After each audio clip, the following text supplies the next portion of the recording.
Pérec. Alors la Mishnah elle parle d'un sujet dans lequel on va un peu tous se reconnaître. La Mishnah elle dit qu'il y a différence entre celui qui est idiot et celui qui est chacham. D'accord? Il y a des chacham ici. Bon c'est pas grave, ça vous concerne quand même. Alors la Gemara dit Shiva Dvarim Bagolem Veshiva Bachacham. Il y a 7 choses chez le golem. Le golem c'est... Vous savez ce que c'est le golem? Le fameux golem du Maharal. Oui. D'accord? Alors le golem c'est genre un type qui est bouché quoi. Ça veut dire qu'il n'est pas bouché dans le métier. Il est idiot. Ok? Et 7 autres dans le chacham. Et la Mishnah, elle va expliquer quelles sont les caractéristiques du chacham. Ok? Et elle va dire à la fin, eh ben, l'idiot, c'est le contraire. Alors elle va dire comme ça, c'est quoi un chacham? Premièrement, chacham eno medaber lifnemi chez gadol mimenu bechorma ou beminyan. Ça veut dire que le chacham, il parle pas devant, il contredit pas quoi, ou bien il se permet pas de prendre la parole devant quelqu'un qui est plus grand que lui, ou alors des personnes qui sont en plus grand nombre que lui. Donc imaginez, il y a un débat, et tout le monde pense une chose, et lui il vient, non, c'est pas comme ça, il n'est pas d'accord. Ok, mais non, il est possible que lui il ait raison. On n'a pas dit que celui qui est plus grand, c'est celui qui est plus érudit, il a toujours raison. Mais en tout cas, avant de parler, avant de prendre la parole, il va falloir qu'il vérifie bien et qu'il soit sûr de ce qu'il dit. Mais, principe de base, quand tu as en face de toi quelqu'un qui est plus grand que toi, évidemment on parle en Torah, ok, même d'ailleurs dans d'autres sciences, quelqu'un qui est plus grand que toi, tu ne discutes pas. Par exemple, moi je dis toujours que la grande différence qu'il y a entre les médecins et les rabbins, c'est que quand quelqu'un va chez le médecin, en général, si tu dis le médecin, il dit ah d'accord, le médecin il s'y connaît, il a fait des années d'études. Et le rabbin, il a beau faire avoir 20 ans d'ishiva, si on n'est pas d'accord avec le rabbin il dit des bêtises, et moi, je suis pas d'accord avec les rabbins. D'accord, une phrase que j'entends, peut-être vous l'entendez pas souvent, moi je l'entends très souvent. Il n'y a pas de problème. Donc on sait très bien celui-là dans quel camp il se trouve. Ok? Voilà. Maintenant, ce que la Mishnah ne précise pas, c'est que bon, apparemment le pire des golems, c'est celui qui croit qu'il est haram. D'accord? Et bon sang, celui-là on n'en parle pas. Donc ça c'est la première caractéristique. Deuxième caractéristique, Eno Nichnas les torts d'ivré Chavero. Quand quelqu'un parle, on le laisse terminer. Imaginez, un chef d'État, il est interviewé par une chaîne étrangère, il parle en anglais, il y a un temps de traduction, etc. Le journaliste, il n'attend pas que l'autre il ait terminé, hop, tout de suite il essaie de le contredire, etc. Un journaliste qui fait ça, c'est un golem. D'accord? Mais il n'y a pas que des journalistes. D'accord? Souvent, quand les gens se parlent, les gens, au lieu d'écouter ce que l'autre a à dire, ils préfèrent, pour eux, ce qui est important, c'est de eux dire ce qu'ils ont à dire. Et je vous ai déjà rapporté plusieurs fois une explication selon laquelle on explique pourquoi, entre Beth Hillel et Beth Shammai, la halakha était toujours comme Beth Hillel. À part le fait qu'il était majoritaire, mais c'est parce que quand vous voyez une Mishnah qui ramène une marloquette, une discussion entre Hillel et Shammai, regardez bien toujours qui est le premier avis qui est cité. C'est toujours Shammai. Pourquoi? Parce que Hillel n'a jamais donné son avis avant d'avoir parfaitement écouté et compris ce que Shammai avait à dire. Donc, il est plus chacham que l'autre. Donc, ça c'était la deuxième catégorie. Donc, ça veut dire qu'il savait écouter, donc son avis il avait plus de poids. Ok? Troisième caractéristique, Eno Nival les Hachiv. C'est-à-dire qu'il ne panique pas quand il doit répondre. On pose une question, il répond correctement.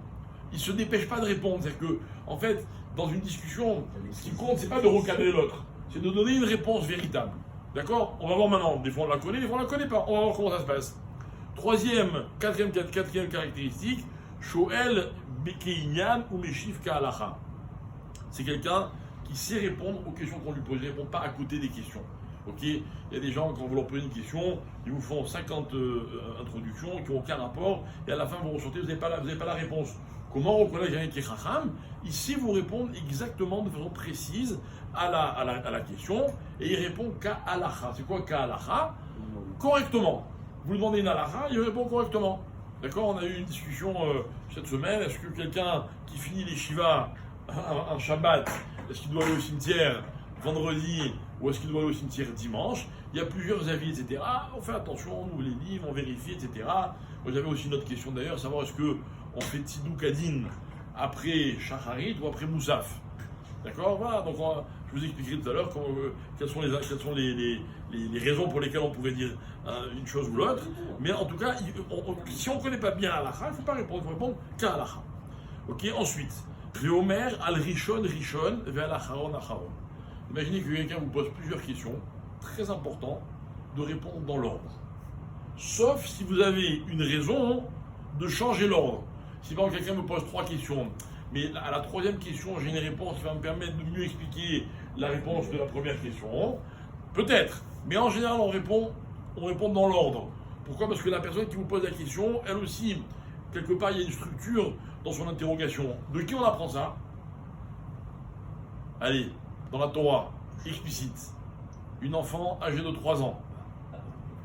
Rivka. Rivka, lorsqu'elle rencontre Eliezer, Eliezer lui pose plusieurs questions. Comment tu t'appelles? Tu es la fille de qui? Est-ce qu'il y a de la place chez toi? Machin, etc. Et elle répond tac, tac, tac dans l'ordre.